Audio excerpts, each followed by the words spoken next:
Hello, Namaste, welcome. In today's video, I'm analyzing Pidilite Industries. Let us look at the company's brief profile first, beginning with the sectors or the types of verticals it has. Basically, the major revenue it earns is through consumer and bazaar products, and that accounts for around 84%. 15% of the revenue is generated through industrial products. The consumers and bazaar products consist of construction and paint chemicals, which is approximately 20%, and 56% to the revenue is contributed through adhesives and sealant products.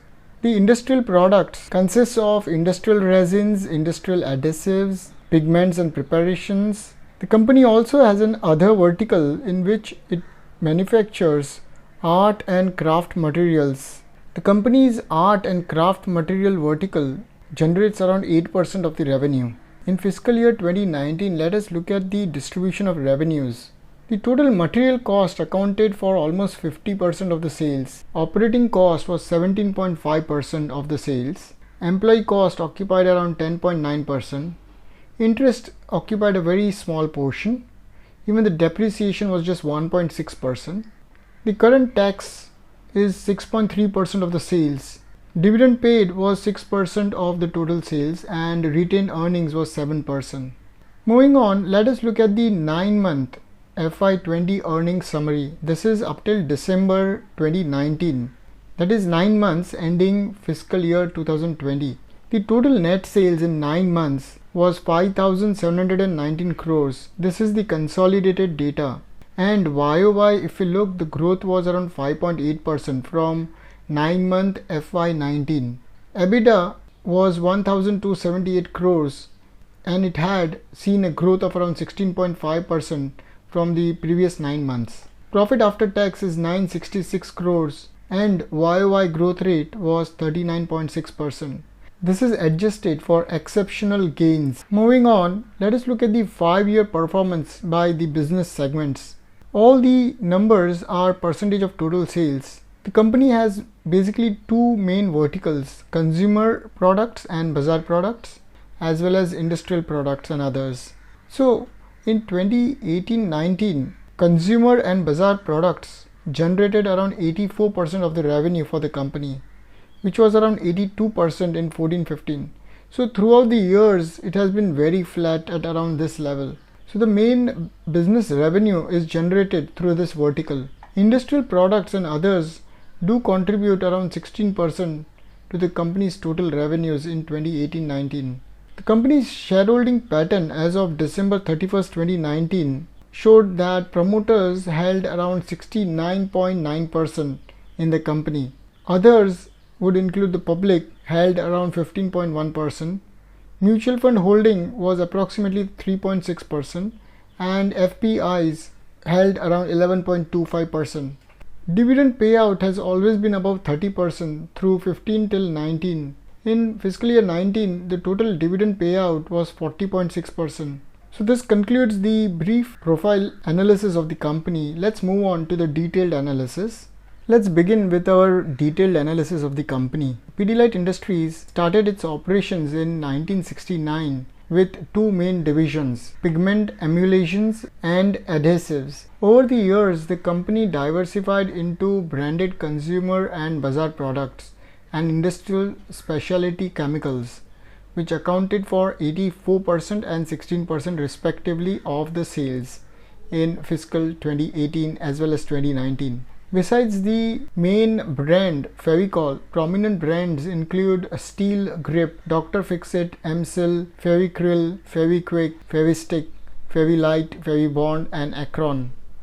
The company has 23 manufacturing plants in Mumbai, Mahad, Panvel, Taloja, Vapi, Gujarat, Daman and so on, Himachal Pradesh, Guwahati, Assam. To diversify its revenue streams and facilitate global reach, the company has subsidiaries in the US and UAE, Brazil, Thailand, Bangladesh and so on.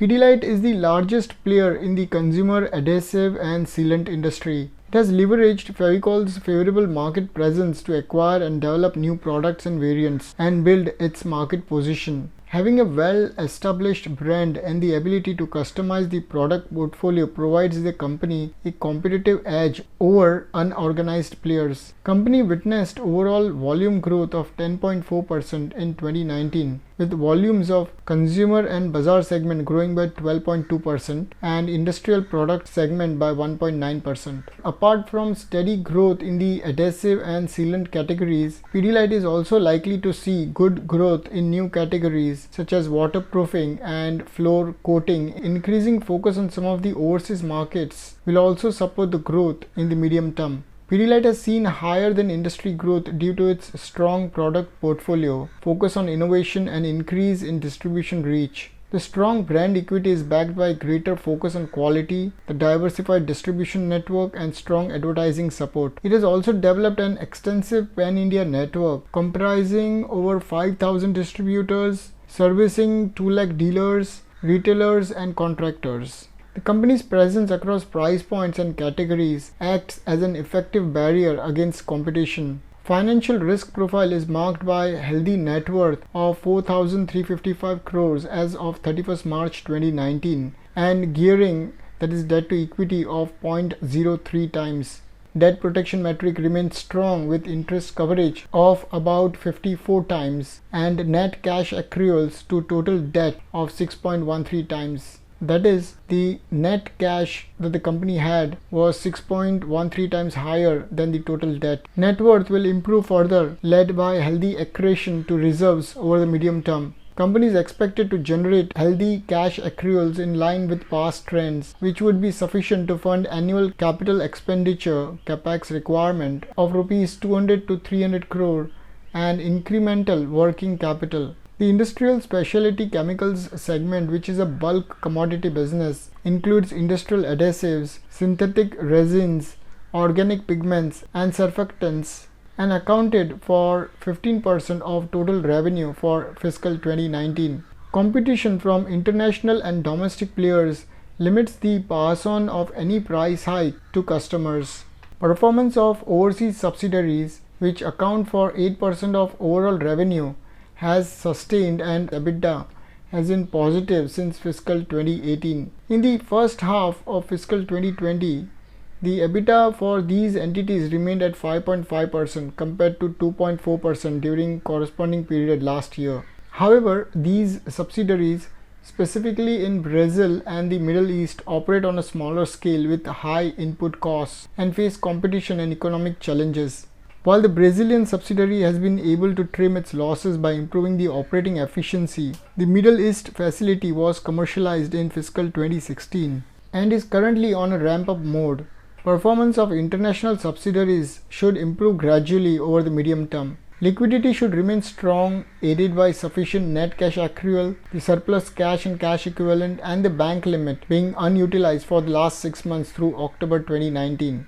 The company's balance sheet is debt-free and expected net cash accrual of over 800 crore per annum should suffice to cover the working capital and capex requirement in the medium term. Let us look at the few downward factors or negative factors that can affect the company. If the company does substantial capital expenditure, acquisition or unrelated diversification, that could lead to a higher gearing ratio and substantial erosion of liquidity. If there is significant weakening of operating performance or profitability, that would also affect the company negatively. Substantial reduction in the market share in adhesives and sealant segments, which is the core business of the company, would affect the overall sentiment. Revenue growth in fiscal 2020 is expected to moderate YOY due to weak consumer demand, also reflected in 6% growth in revenues during the first half of fiscal 2020 compared to 12% growth in fiscal 2019. Market leadership in core adhesive categories and healthy growth prospects of underpenetrated waterproofing segment, foray into niche segment areas such as floor coating, wood finishes, and focus on increasing distribution reach to result in modest growth in line with general economic and market conditions. This concludes my detailed analysis of Pidilite Industries. Next, let us move on and check out the financial statements of the company. As usual, a disclaimer is necessary. The information contained in this video is not intended and should not be understood as financial advice. I've done my best to ensure that the information provided in this video are accurate and data is extracted from reliable sources. I've done my best to provide valuable information so that investors can make their own informed decision. Take this video as an educational video. Regardless of anything, nothing available through this video should be understood as a recommendation or advice. Moving on, let us check out the financial statements of the company. So let us begin our profit and loss account analysis of Pidilite Industries. Over the years, we can see that this company's sales have been growing steadily upwards. From March 19 to the recent 12 months, the company's sales have grown from 7,079 crores to 7,389. Which works out to around approximately 4.38% absolute value. Over the 3 years, the company's sales have compounded at the rate of 9.71%, whereas in the 5 years, the growth rate was double digit 10.57% from 4,283 crores to 7,079 crores. Sales growth rate is very important to look at because this is the starting point from where the company generates its revenue. If there is no demand in the goods of the company, then that creates a red flag for us, and we should get alert if we see a downward fall in the demand for the company's products. Average operating profit margin has been above 20% from last 5 years on average as well as last 3 years. In March 19, the OPM margin was around 19.4%. On a total revenue of 7,000 crores, the company's operating expenses were 5,700. Even in the recent 12 months, the margin has slightly gone up to 21%. The company has managed to keep its operating expenses at 5,835 crores compared to the sales of 7,389.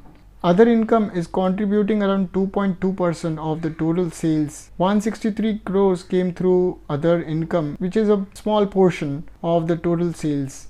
Depreciation was around 2.1% and total depreciation deducted was around 159 crores. What we should look for in other income and depreciation percentage is that there should not be wide fluctuation or variation in the percentages. So we see that it has not fluctuated a lot year on year. Even in terms of depreciation, the rate has been very flat throughout the years. Earlier we saw that the raw material cost in 2019 occupied almost more than 50%, and throughout also we see that almost more than 50% of the expenses is in raw material cost. Employee cost also throughout the years has been above 10% and gradually increasing upwards. Interest as an expense of total sales is very small at 30 crores out of the total sales of 7,389 crores. This indicates the company's debt-free position. Tax rate in the recent 12 months stood at around 21.3%. Company paid a tax of 325 crores on a total PBT of 1,528, and throughout the tax structure seems to be alright and reducing. Interest coverage ratio would be high because the debt against the EBIT would be very low. Net profit margin throughout has been above 10%. In the recent 12 months, it stood at 16.2% on the total sales. The company's profit values are consistently increasing throughout the years. It's in an upward trend. In March 16, it had earned 803 crores, which has now increased to 1,194. And throughout we see about 10% of NPM.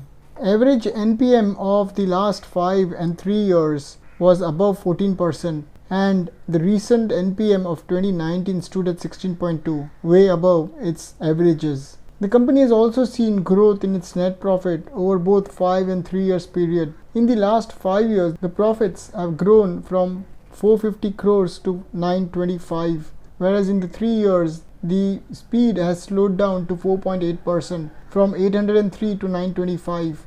Although in the recent 12 months from March 19, the profit has grown at an absolute rate of 29.1% from 925 to 1,194 crores. So the company's sales and profits both have seen positive growth rates for last 5 and 3 years. The current market cap of the company is 9.8 times higher than its sales. This is expensive. We need to buy when it goes below 5 to 6 times. Anything above that would be considered by me as expensive. March 16 was a good time to buy. The multiple was at 5.6 times. The market cap was 30,212 crores against the total revenue of 5,361. Although the revenue has not grown that substantially, the market cap has, and that is why it has become very expensive as of today. If you look at the dividend payout, earlier also we had seen it was above 30% throughout. This is a consolidated data of Pidilite Industries. In March 19, total 330 crores of dividend was paid out against the profits of 925 crores, and the amount of dividend has been consistently increasing as the profits have been increasing. In terms of percentage, almost 35.7% was paid out of the profit. The current price earning ratio is very expensive at 60.9 times against an earnings per share of 23.5 rupees, that is profit per share of 23.5. The company's each share is available at 1,431 rupees. So we are paying 60 times more than its profits per share. In March 19 also it was very expensive at 68.4 times. Although from there it has now dropped around 8 points, it's still very expensive. Consider in March 16 the multiple was 37.6 times and now it has almost doubled. So I would generally wait for the multiple to drop below 25 before I can even consider buying into the company. This seems overvalued to me. The average price earning multiple of the last 3 years stood at around 52.9 times. Compare that with last 5 years also, that was at 51.2 times. So the company over average periods of 5 and 3 years has always traded above 50 times, but the current price earning multiple is even higher than its averages. So I would wait either for it to fall below these averages, or I would also look at the peer group company where other companies are trading at, and then consider if I want to buy into this company. However good the company's fundamentals may be, I would not like to buy at a high premium. Moving on to the balance sheet analysis, company's equity share capital has been flat at 51 crores and even the face value has been flat at 1 rupee per share. Return on equity has stood about 20% throughout the years. In March 19, out of the total net worth of 4,148 crores or the equity shareholders' contribution in the business, the company had earned a net profit of 925. That's a 22.3% return on the net worth. March 16 was a little higher at 30.4%. So this shows that the company is very efficiently generating profits on the equity holders' money. The amount of net worth has been consistently increasing in the company from 1,953 crores in March 14 to 4,148 crores in March 19, and that's an upward trend. That's very good. In fact, even the net profit, as we saw earlier, has been growing from 450 crores to 925. Looking at the averages of 7, 5 and 3 years, ROE has been about 20% for all these different years averaged out. Currently, as of 2019, the ROE percentage has fallen below all its averages. Return on capital employed has been high at about 30%. On a total capital of 4,261 crores, the EBIT earned in 2019 was 1,368. That's a 32.1% of returns. In fact, in March 16, it was even higher at 42.5. Looking at the 7, 5 and 3 years averages, here too we see that the company has consistently generated around 30% and above of EBIT on the capital employed. The current 2019's ROCE is below all the 3 years average values. Return on assets were also high at above 15%. March 19, of the total balance sheet size of 5,900 crores, company's profits were 925. That works out to 15.6%. As usual, in March 16, it was even higher at 21.6%.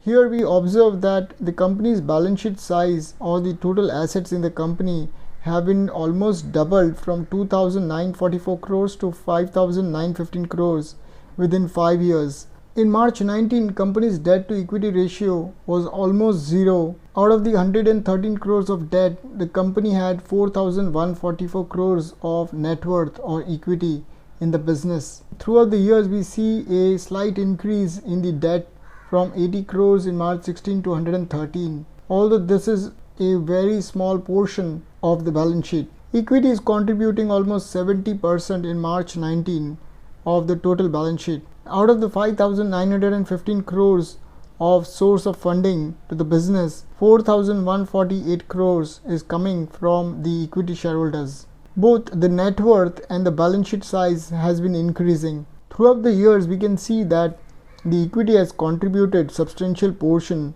to the total source of funding. Debt is just 2% of the total balance sheet size. The current price to book is very expensive at 17.5 times.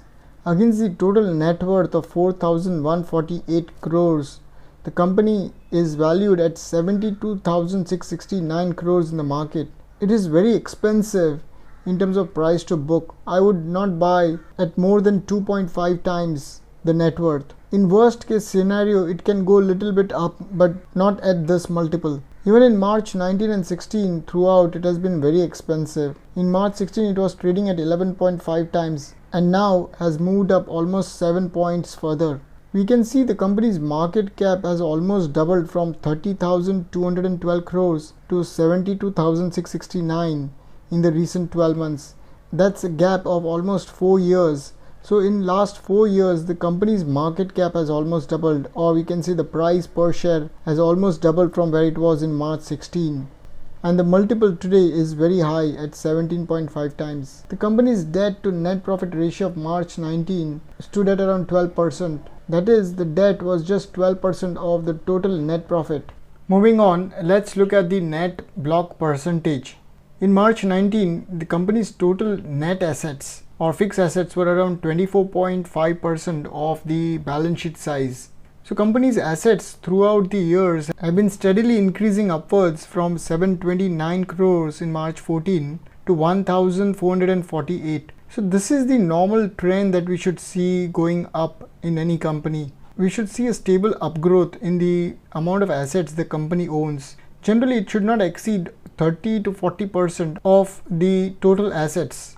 In terms of depreciation, we see a very flat rate of depreciation in March 19 on the total gross block, that is the total assets before depreciation was deducted, was 1,580 crores. On that, 133 crores of depreciation was deducted, which accounts to around 8.4%. So throughout the years, it's quite flat, and as the gross block increases, the depreciation would also increase. The amount of work that was going on in the company towards building of assets was around 4.1%. An additional 242 crores of assets were being developed other than the net block in the company. Not a substantial work was taking place in terms of building fixed assets of the company in March 19 and amounted to just 242 crores in March 19. Company's cash holding was around 190 crores as of March 19. Which is a small portion of the total balance sheet size of 3%. And company has been reducing its cash holding percentage over the years. As the total assets of the company are increasing, its cash holding has remained quite flat. Company's investments are substantial. In March 14, 260 crores of investments were there in the balance sheet, which has now increased to 1,548 crores in March 19, and therefore it accounts for around 26.2% of the total balance sheet size. Investments should not exceed 30% of the total assets or total balance sheet size. Debtors as a percentage of total assets amounted to 1,056 crores in March 19, which was 17.9% of the total balance sheet size. Here, the payment to be collected from the customers should not exceed 30% of the balance sheet. So here we see an upward rise in the amount of debtors. At the same time, the balance sheet is also growing. So percentage wise, if you look, it's quite flat at less than 20%. This should not exceed 30% of the total balance sheet size. Debtors turnover in March 19 was just 15%. Here too we see a quite flat and stable percentage rate. Here too it should not exceed 30%. In March 19, 1,056 crores of payment was pending to be collected from the customers, of the total balance sheet size, which is just 15%. Although as a percentage it is slightly increasing over the years, but this is still a good value. The company's collection days have been steadily going up. In March 19, it's taking around 54 days to collect payment from its customers. Earlier in March 16, it was 48 days. This too is reasonable considering that my benchmark is 90 days. That is, collection days should not exceed 90. We will also need to compare the debtor days with its peer group companies, how many days other companies are taking to collect payment from their customers. Current ratio throughout had been reasonable. In March 19, the total current assets of the company, which includes cash, debtors and all liquid assets, were of around 2,677 crores against the current liabilities of 1,654 crores, which is a 1.6 times multiple. So this is a comfortable multiple. It should be above 1 times. That is, current assets should be at least equal to or more than the current liabilities. So throughout, the values are okay. Inventory holding in the company was at around 934 crores as of March 19, and it has been steadily going up, but percentage wise it is going down. This is reassuring in the sense that the company's inventory holding is not substantial against the total balance sheet size. The total inventory percentage holding should not exceed 30% of the balance sheet. These are just my benchmarks. These can change depending on how the company's inventory holding have been in the past. So we see that over the years it has not exceeded 20% of the balance sheet size. In terms of inventory turnover, that is how many times inventory was turned over into sales, we see a 7.6 times multiple, and even in March 16 it was somewhere around 8.5 times, whereas in March 14 it was 7.1 times. So we see an uprise in the sales, and the inventory holding is also going up at the same time, and this is a good multiple. Anything above 7 or 8 times is a good multiple, but the inventory turnover ratio will be different for each industry.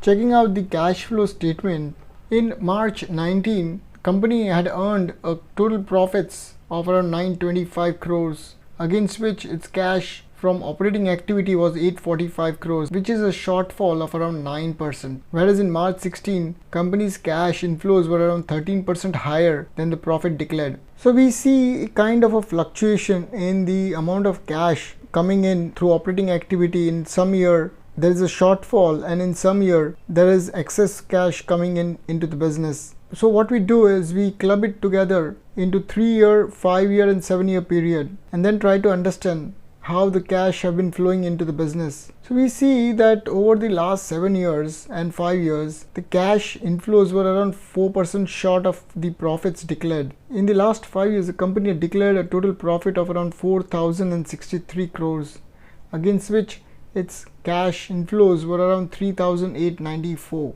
These are the net values. If we observe in the last 3 years also, cash coming in through operations had a shortfall of around 11% against the profit declared. So throughout the long-term averages, the cash inflows were always short of the profit declared. There should not be a wide variation between the profit shown and the cash coming into the business. We will also go through the cash flow statement separately. Before that, we'll look at the cash flow from operations, and out of that, how much was put into investing activity. In March 19, almost 61% of the cash coming in through operations of 845 crores was put into investing activity, totaling to around 513 crores. March 16 was around a similar figure of around 54%, whereas in March 14, only 25% was invested out of the cash earned. Let's club this up together into long-term averages. So in the last 3 years in total, we see that around 56% was invested into the investing activity out of the cash earned. And even if we look at the long-term averages of 7 and 5 years, there too we see somewhere less than 60% of the cash earned being invested back into the business. So when we look at 1 year data, there could be a lot of fluctuations. So we have to club it together into 3, 5 and 7 years and then see how the trend is emerging out of it. So let's check out the statement of cash flow or cash flow statement for 31st March 2019. We'll begin by looking at the cash flows from operating activities. All the values are in crores. I'll be analyzing only the 2019 and occasionally I'll go to 2018 values as well. Profit before tax was 1376 crores. I'm doing this analysis for you all to understand how to read the statement of cash flow or cash flow statement. So we begin by checking out the PBT value for the year of 1376 crores. In that, all adjustments for non-cash incomes and non-operating expenses has to be adjusted. So as we go on, I'll read only the double digits or the values which are significant. Out of this 1376 crores of PBT, we have to do all the adjustments. So finance cost, which was recognized in the statement of profit and loss account, is added back. This is the interest cost the company paid, and since this is a non-operating expenses, it is added back. Since it was deducted, so it gets added back. Interest income, since it's an income but not an operating income, it is removed out. Dividend income is also removed out, which was added to the P&L account of around 26 crores. Profit on sale of intangible assets was removed out of 33 crores. These are all non-operating incomes and therefore they have to be deducted back out of the profit and loss. They have to be removed out of the PBT again to come to our understanding as to how much the company has earned through operating cash, through operating activity. There's a net gain on financial assets of around 87 crores, which also will be deducted. Depreciation was deducted from the P&L account, which gets added back of around 99 crores. This is a non-cash expense, so therefore it gets added back. There were expenses on equity settled share-based payments of around 10 crores, which gets added back. So we see that operating profit before working capital changes were around 1347 crores compared to 1332 in 2018. Moving on, we have to adjust for any working capital changes. Trade receivables increased by around 92 crores. That is, this much payment was not received from the customers, which was shown in the sales, which was shown in the P&L account as income. So 92 crores gets deducted. Company spent 103 crores on inventories. Company decreased other current non-financial assets by around 20 crores, so it received payment of around 20 CR. Finally, any operating liabilities will be adjusted. The company had done purchases of which 18.5 crores were not paid, so it gets added back into the operating cash flow. So company will show purchases in the profit and loss account for which it may not have paid. That is, it may have done those purchases on credit from its suppliers, for which it has not paid 18.5 crores and therefore gets added back. Company's other current financial liabilities have increased by around 43.9 crores. Finally, the amount of cash generated from operations was 1,239 crores. Of that, the company paid a tax net of refunds, if any, of around 385 crores. Finally, we see that the net cash generated from operating activities totaled to 853 crores, which is lower than the profit declared. So this is how we understand the difference between the net profit and the cash flow from operations. Moving on, we'll look at how the cash flowed in or out from the investing activity. Company did payments for purchases of property, plant and equipment and other intangible assets totaling to around 201 crores, which was earlier 125 crores. So this is the amount of payment that has gone out of the business. Company has also done investments in subsidiaries for which it had to spend around 61 crores. Company received proceeds from sale of investments of around 2078 crores. Of that, it has again done a reinvestments of around 2333 crores. So this will keep happening within the company. Net, they have increased their over total investments. Company has also invested in bank deposits of around 51 crores. Finally, we see that it has received dividends of around 26.9 crores. Finally, the net cash used in the investing activity was 488 crores compared to inflows of around 23.5 crores in 2018. Finally, we'll end this by looking at the financing activity cash flows. Company had paid dividends on equity share including the tax of around 363 crores in March 2019, and therefore there was an outflow of around 370 crores from the financing activity. compared to 803 crores in 2018. In 2018, the company had also done a buyback of around 500 crores other than paying a dividend of 293 crores in 2018, and therefore it had higher outflows from the financing activity. Let us also look at the cash profit margin. Earlier we saw net profit margin where we compared the sales with net profit. In this particular ratio, we will compare sales with operating cash flow. In March 19, 11.9 was the cash profit margin. That is, on a total sales of 7,080 crores, the company had earned 845 crores of operating cash. March 16 also the figure was about 10%. So we want the company's cash profit margin to be above 10%, similar to the net profit margin, which then would indicate that company is earning more cash than what it is showing as net profit. Looking at the price variation, how the price has changed from 3 years back, 5 years back and 7 years back. Starting with the 3 years price, we see that 3 years back, that is March 16, the price was 589 rupees per share, which currently stands at 1,430 rupees. That's a 34.4% of compounding in the last 3 years. Whereas absolute return was 142%. That is, the price has moved almost 1.4 times higher in 3 years. That is, it has more than doubled in the last 3 years. If you look at the price from where it was 5 years back at 307 rupees in March 14, from there it has moved to 1,430. That's a compounding of around 36% every year since last 5 years. Whereas the absolute return is 3.6 times. So this is a very highly valued stock, and the price has moved up very quickly in the last 5 years. Any company which triples your money in 5 years should be considered expensive. For example, if my expectation is 50% in 1 year, then also in 5 years it should go up 2.5 times. Here it has gone up 3.65 times in total in the last 5 years. That's a 36% of compounding every year. Even if we look at the last 7 years compounding rate, that too is above 34%, and a total absolute return of 7 times, meaning in last 7 years the price has almost doubled every year, and a total absolute return of 708% from March 12. So this is what I was saying, that the price currently is way ahead of where it was in 16, 14 and 12.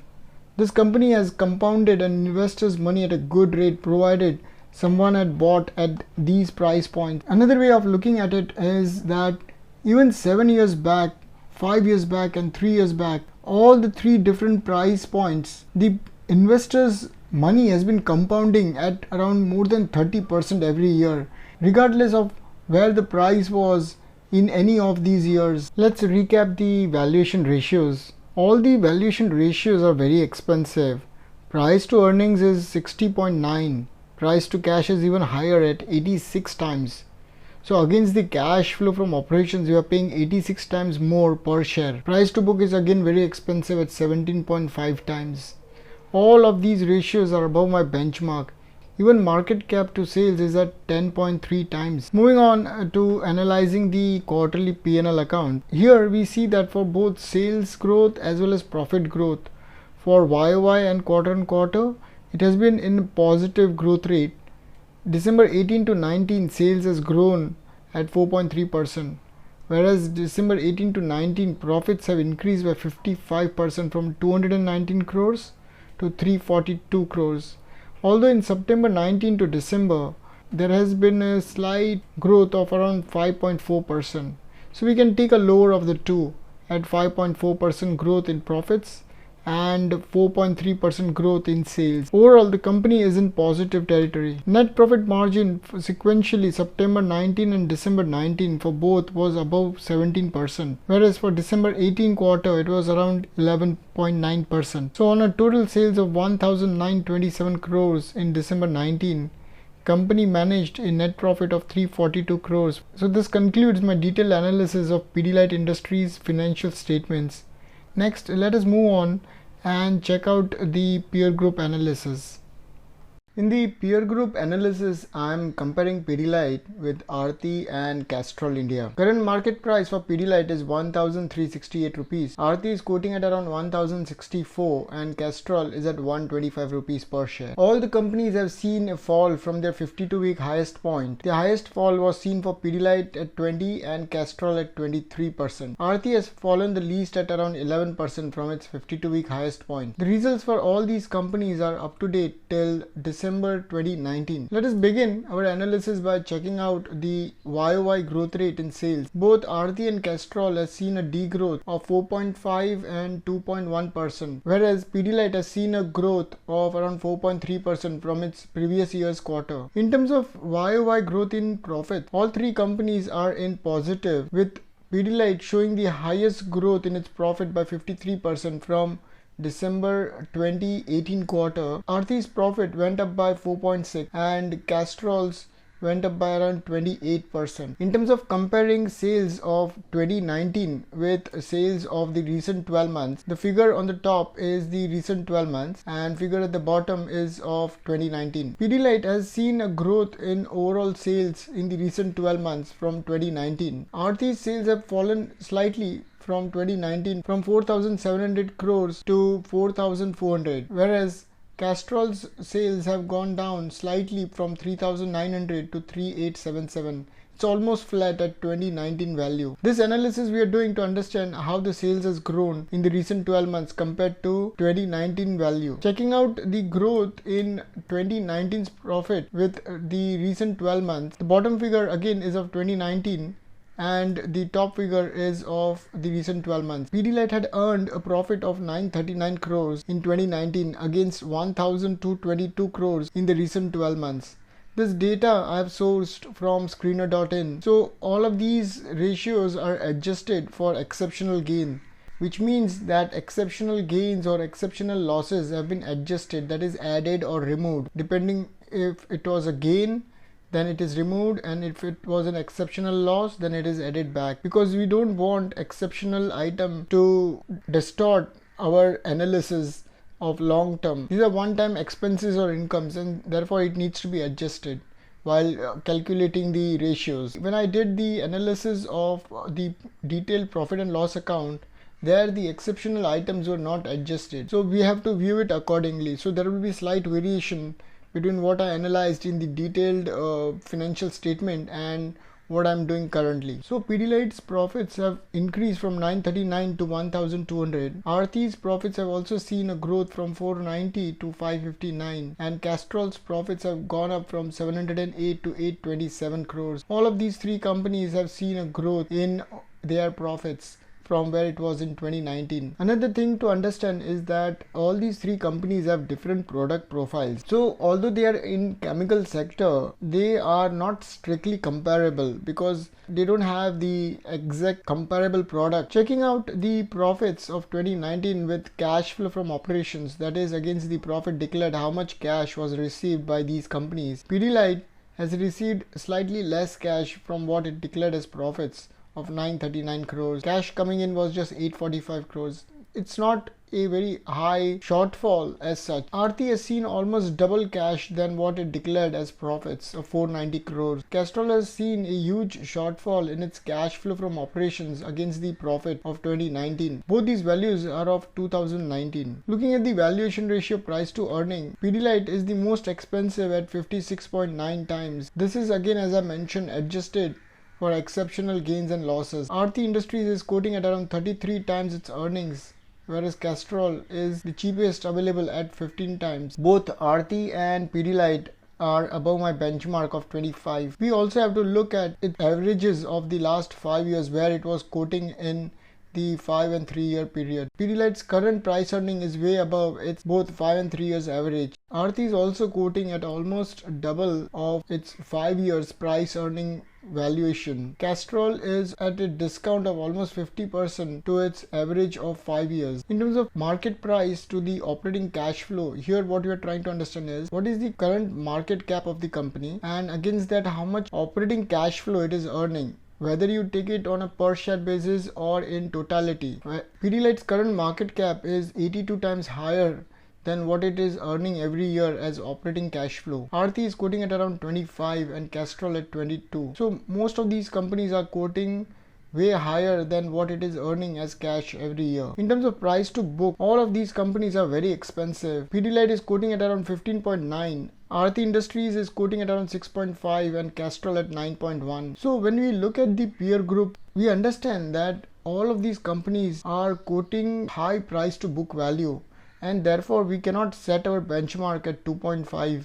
Therefore we need to get our benchmark a little up so that we don't miss chance in good companies even if the valuations are high. Even if we take the average of these three companies, it works out to approximately 10.5 times. So we can keep a target of around 10.5 and see if any of these scripts comes below 10.5, which Aarti and Castrol are, then they should be considered as a good buy.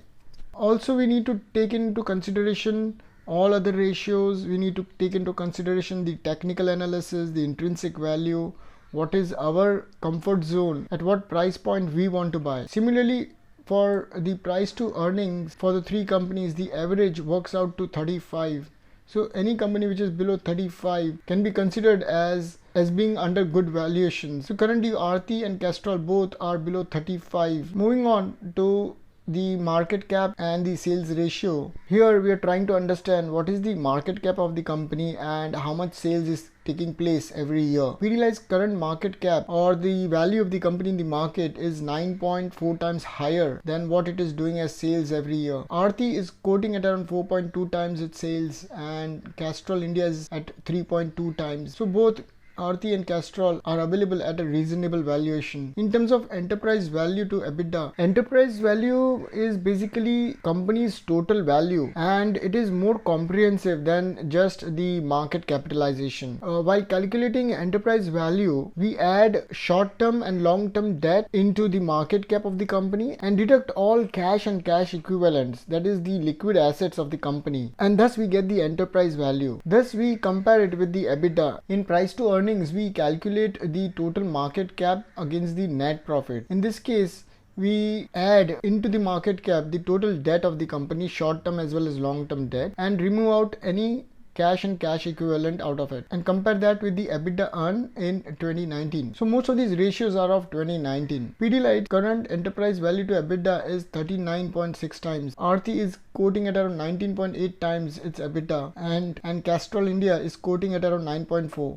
So this is more comprehensive than price to earnings. As usual, Pidilite is very expensive at almost 40 times its EBITDA. Checking out the PEG ratios for the last 5 years, Pidilite is expensive at 3.5, Aarti is below my benchmark of 1.3 and Castrol India is quoting slightly above my benchmark at 2. In terms of 3 years PEG, again Pidilite is expensive at 10.7, Aarti at 1.4 below my benchmark and Castrol expensive at 3.3. So PEG basically compares the price earning with the profit growth rate. For Pidilite, we paid 56 times more than what it earned as profit per share, and that profit over the last 5 years was growing only at 16%. So if we are paying 56 times the earnings, we also want a high growth in that earnings. The reason behind paying a high multiple is that we are also getting high growth in the profit. So in the recent 3 years, the profits have slowed down to 5.3%.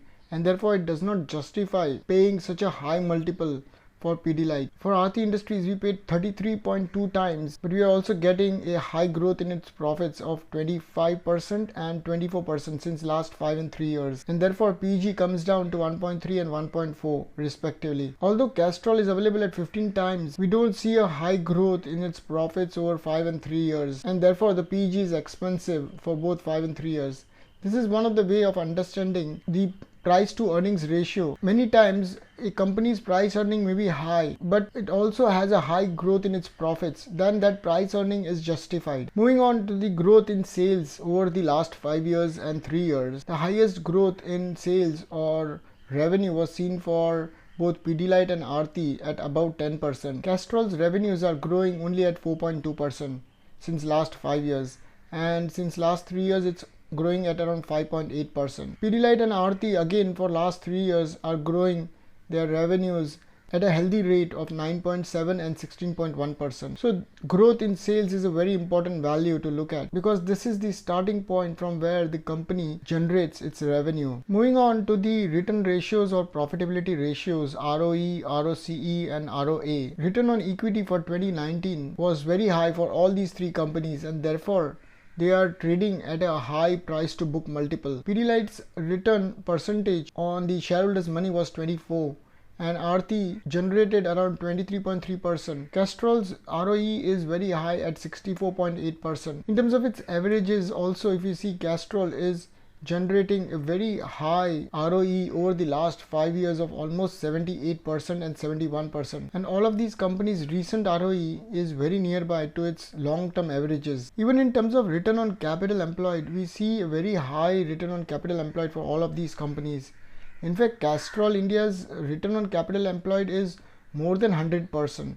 That is, their EBIT is even higher than the amount of capital employed into the business. And not only for 2019, but overall for last 5 and 3 years also, it's generating huge returns on the overall capital employed into the business. And all of these companies are very stable in the sense that their recent ROCE value is very nearby to their averages of 5 and 3 years. Return on total balance sheet size or return on total asset for all of these companies is again very high, in double digit. Castrol is generating almost 63.9% in the recent 12 months on its total balance sheet size. Compare that with 80% on average since last 5 years. Pidilite is giving around 25% on its total balance sheet size. So these companies are generating huge profits for the shareholders and for the stakeholders of the company. Aarti's ROA is low at around 10.8%, but when we compare it with its 5 years average, this is also reasonable. Checking out the asset turnover, that is how much was the sales against the assets employed into the business. Pidilite sales is 1.7 times higher than the total assets of the company, whereas Aarti's sales has slightly dipped below the assets employed into the business. Castrol is generating a very high sales against the assets employed. So even with a very low asset base, company is managing to generate high sales. In terms of inventory turnover, highest inventory turnover was for Castrol. That is, on the lowest inventory, the company has done the highest sales. Aarti's inventory turnover was 6.2 times, and Pidilite's inventory, that is sales, were around 8.1 times higher than the inventory holding. And we also have to compare the current inventory turnover with where it was 3 years back to understand if there is variation in the inventory holding of the company. So we don't see a major change from its 3 years back inventory holding. Moving on to long-term analysis of the profit after tax with cash flow from operations and free cash flow of the last 5 years. Pidilite's last 5 years profits in total were 4,066 crores, against which it received 3,894 crores in cash. This is not a big shortfall. Against this cash from operations of 3,800 crores, company had a free cash flow of 2,671 crores. So the balance of the two, which works out to approximately 1,200 crores, has been invested into purchase of fixed asset for the company. Aarti Industries' last 5 years PAT was 1,591 crores, against which it has received almost 2,454 crores in cash. But we see a negative free cash flow, which indicates that company has deployed all of its cash into purchase of assets. Over and above that, 225 crores additionally has been put into buying of fixed assets. Castrol's profits of last 5 years and cash flow from operations have been almost equal, and the amount of free cash flow in the company is also huge at almost 2,886 crores. The company has not deployed a lot of its cash in the last 5 years in purchase of assets. This shows that the company has not done a lot of capital expenditure in the recent 5 years. Aarti's negative free cash flow does not necessarily mean that it's bad. We just have to see how the company is managing its assets. Earlier we saw the return ratios, the profitability ratios, and they were above my benchmark, and therefore it gives me comfort even if the company is deploying all of its cash into expanding. That is not a problem. Let us look at the 7 years trend of cash and free cash. Pidilite's cash from operations in the last 7 years totaled to 4,760 crores. This is the net cash flow generated through operating activity. So in one of these years, if the company had a negative cash flow, that is also adjusted in this. Out of this 4,760 crores, company's free cash flow in this 7 years was 3,249 crores. The difference of the two was the amount invested in buying fixed assets. Aarti Industries, even in the last 7 years, is showing a negative free cash flow of 200 crores. So out of 3,000 crores of cash earned in last 7 years, company has invested everything back into purchase of fixed assets, developing of fixed assets, and additional 200 crores has been spent in purchase of assets. Castrol India's last 7 years cash was 3,973 crores, and the free cash flow is huge at 3,680 crores, even higher than Pidilite. So we see that in Castrol, at least they are not spending a lot in developing their assets, maybe because they don't have any capital expenditure requirements. Let us see how the operating cash flow has been growing over the last 5 years. Earlier we saw growth in sales over 5 years. Then we also saw the growth of profits over the last 5 years. We can also check the operating cash flow growth rate. Pidilite's cash flows are growing at 16.5% since last 5 years.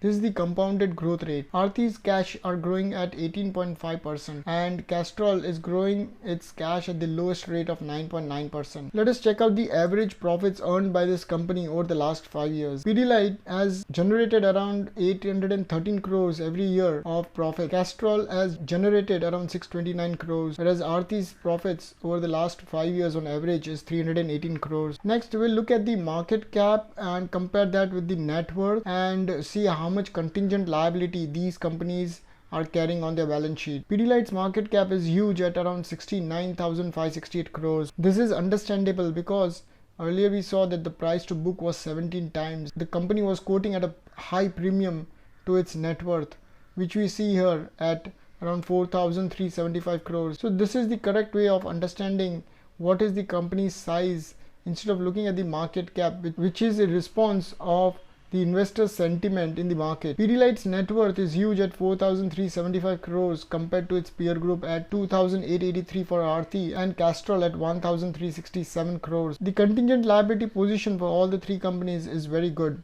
Contingent liability are those liabilities which may or may not arise in the future, and the company has not made any provisions for these contingent liability. And therefore we need to be careful that it does not exceed 20% of the net worth. In none of these cases, for all of the three companies, the contingent liability is more than 10%. Both Pidilite and Castrol are debt free, whereas Aarti's debt is 0.64 times its equity. And this is understandable because earlier when we analyzed the 5 years of free cash flow against the cash flow from operations, we saw that the company had invested heavily into fixed asset, in fact more than what it earned in cash from operations, and therefore the company would have to take debt to fund those capital expenditure requirements. Even though the company's debt to equity is at 0.64 times, its coverage is good at 6.3, which is above my benchmark of 4 times. Pidilite's and Castrol India's coverage would be high because they are debt free and therefore would have a very low interest cost. Promoter holding for all these three companies are high, and this gives us confidence that promoters are holding a substantial stake in the company. None of these companies' promoters have pledged any of their shares. The pledged percentage should not exceed 20% of the promoter holding. There has been hardly any change in the promoter holding from where it was 6 months back. Checking out the institutional holding in these companies, FIIs are holding around 11.5% stake in Pidilite. In Aarti they are holding around 8.3 and Castrol around 11.8. This gives us confidence that institutional holding is there in these companies. DIIs are holding around 7.9% in Pidilite, 16.6% in Aarti and 18.3% in Castrol. So both of these institutions, foreign as well as domestic, are holding a substantial portion of the company's shares. Mutual funds are holding 14.9% in Aarti, 4.5% in Castrol and 3.4% in Pidilite. Checking out the debtors to sales ratio and debtor days, all of these companies' debtors to sales percentage, that is how much was pending to be collected from the customers against the sales of 2019. Pidilite's customers were just 15% of the 2019 sales, and we see a very low value for all these three companies, below 20%. My benchmark, as I mentioned earlier, is 30% cutoff against the sales. In terms of collecting payment from these customers, Pidilite is taking 54 days, Aarti is taking 60, and Castrol is very efficient at 36 days. So the faster the company collects payment from its customers, the less would be its working capital requirement. Castrol is offering around 4.3% of dividend yield at current market price, whereas Aarti and Pidilite are giving less than 1% of dividend yield. Let us look at the 5 years OPM percentage as well as NPM percentage. Pidilite 5 years operating profit margin was around 20.4% and Castrol at 26.9%. Aarti at 19.1%. So all of these three companies are above my benchmark of 15% OPM. In terms of net profit margin on average, Aarti's profit margin is below my benchmark of 10%, whereas Pidilite and Castrol are generating above 10% of NPM since last 5 years. In 2019, Pidilite's NPM margin was 13%. Aarti has managed to come back to my benchmark of 10%, and Castrol is quoting highest at 18.14%. Current ratio is comfortable for all the three companies at above 1 times. Let us see how much the price has moved away from its 52-week highest and 52-week lowest point.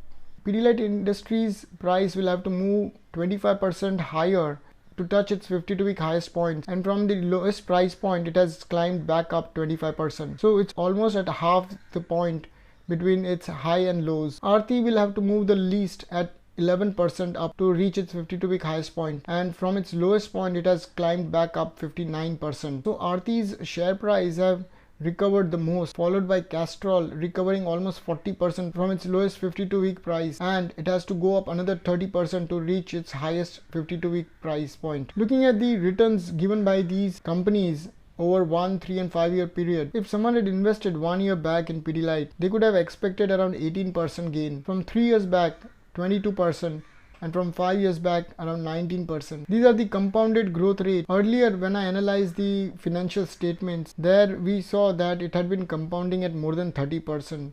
The reason for that was the prices that I was comparing was from 31st March of 3 years back, 5 years back and 7 years back. Here we are comparing it exactly 1 year from today's price. Aarti has given a high compounding rate of 37, 36 and 46% in its price. Anyone who had invested in Castrol India 5 years back would have seen a compounded drop in the share price by 11%, whereas from 3 years back the prices have dropped by almost 17%. Finally, let us look at a few of the ratios of the balance sheet. The total balance sheet size of Pidilite and Aarti are almost nearby at 6,300 and 5,800 crores. Castrol's balance sheet is low at around 2,200 crores. Company's debt as of 2019 was 130 crores for Pidilite. Aarti's debt stood at 1,800 crores and Castrol was debt free. Even 3 years back, the company's debt was zero. Compare that with Aarti at 1,200 crores 3 years back.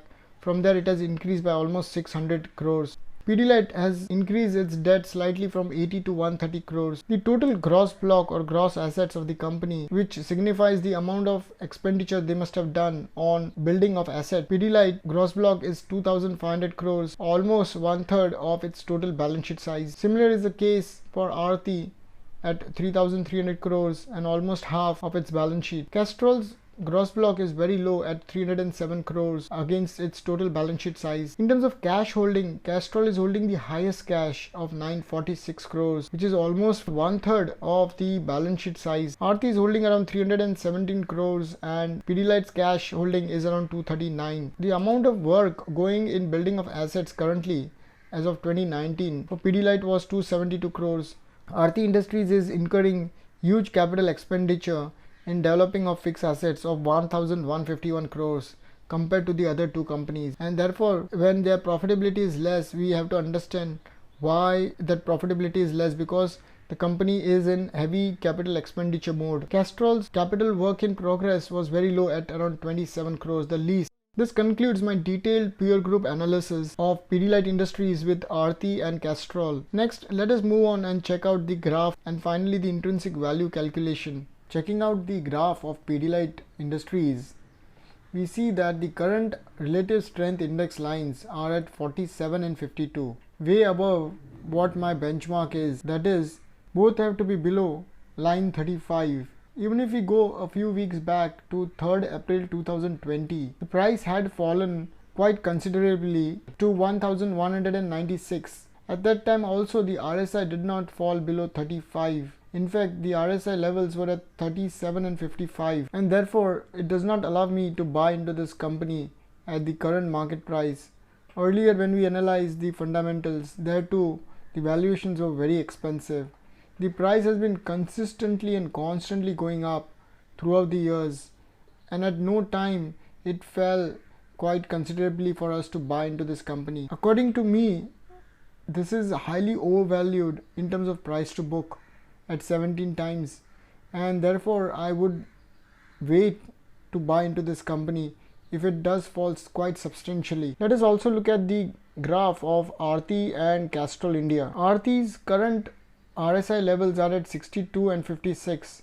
This is a weekly chart on relative strength index, and the current RSIs for Aarti are very high at 62 and 56, way above the Pidilite. Here too I don't have a buy indicator. Again, recently on 27th March 2020, the price had fallen to a low of 668 rupees. From there it has recovered back to almost 1200 rupees. But even then the RSI had not given a substantial fall, and the RSI lines did not cross 35. Therefore for me this was not a buy even now, even though it has given a huge returns from there. Checking out the Castrol India's chart, currently Castrol's RSI levels are at 48 and 45. This too is expensive. Going back all the way to July 19th, the levels had crossed below 35, and the price at that time was 126 rupees. So even if we consider the July 2019 values of RSI, the current market price of 125 seems justified. Even if you consider the last RSI levels, from there we're getting at the same price point, but with almost 1.5 years delay. We're buying at almost with 1.5 years delay and at the same price point. So although the price had fallen all the way down till 89 rupees, from there it has recovered to 125. Nothing of what I've said is a recommendation. This is just for educational purpose that I'm showing you how I analyze or understand charts and fundamentals. We need to develop a lot of patience to wait to buy into this company. This fall that was seen till 27th March 2020 due to COVID-19 scare was a buying opportunity, but most of us would not have the courage to buy this fall, because at that time and in that particular situation the whole news and sentiment is very negative, and therefore with courage and conviction we should buy good companies when they are available at a lower multiple or at lower valuations. So as I mentioned, for Castrol, the last RSI levels, the lowest it had reached was 29 and 31, which was a good buying opportunity around August 19. So even if we have not bought there and we buy even at current price of 125.65, we are buying with a lag of almost 1.5 years. So that is the first advantage. Plus we are buying at the same price point where it was available approximately 1.5 years back in July or August 19. Although this video is not of Castrol or Aarti, but just to give you a comparison of the graph with Pidilite, to understand if someone wants to buy into Castrol, then they can consider this chart and do their own study and decide if they want to buy into Castrol or Aarti or Pidilite Industries. So this concludes my graph analysis. Finally, let's end it with checking out the intrinsic price calculation. As per my fundamental intrinsic price calculation and projection based on certain variables like profit growth, sales growth, cash flow from operations growth, and the balance sheet growth, along with return on equity growth rate of 5 and 3 years, I have 4 targets starting from 1,721 till 1,447 rupees. So I can consider buying below 1,447 rupees. The current market price when I was analyzing this video was 1,430 rupees. The average of the 4 price points is 1,573. So I see a potential upside of around 10% from the current market price to 1,573. And the highest gain I can see is around 20% till 1,721 rupees from the current market price. So I don't see a major substantial gain from the current market price in terms of fundamental intrinsic price calculation. As I mentioned earlier, I would not buy until and unless the RSI lines fall below 35. But if someone is interested in buying for very long term, as we saw in the fundamental analysis when we did the 3, 5 and 7 years price calculation, we have seen that the prices have consistently compounded at more than 30% from wherever anyone would have bought. So if someone wants to hold for a very long duration and not worry about the price point, then they can enter. Of course, this is not a recommendation or an advice, but this is what I would do if I wanted to buy into this company regardless of where the price is. So this concludes my detailed analysis of Pidilite Industries. If you have any suggestion, questions, queries, doubts about the company or the video, do let me know in the comment section. Also, I recommend that you check out the fundamental analysis playlist both in English and Hindi, where recently I have done analysis of more than 25 companies. The link to the playlist is given in the description section. If you like songs, do visit Jizzle's channel. Having said that, thank you for spending your very valuable time in watching these videos. Dhanyavad. Namaste. In blue, the walls of my memory divide the thorns from the roses. It's you and the roses. Touch me and I will follow in your afterglow. Heal me from all the sorrow. As I let you go, I'll find my way. When I see your eyes, now I'm living in your afterglow. Here I am, lost in the ashes of time, but who wants tomorrow? In between the longing to hold you again, I'm caught in your shadow. I'm losing control. My mind drifts away. We only have today. Touch me and I will follow in your afterglow. Heal me from all the sorrow. As I let you go, I'll find my way. I will sacrifice till the blinding day.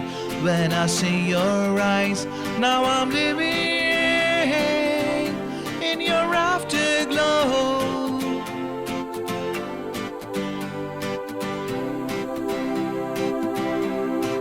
Here I am, lost in the light of the moon that comes through my window, bathed in blue.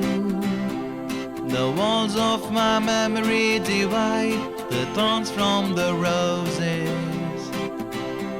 It's you and the roses.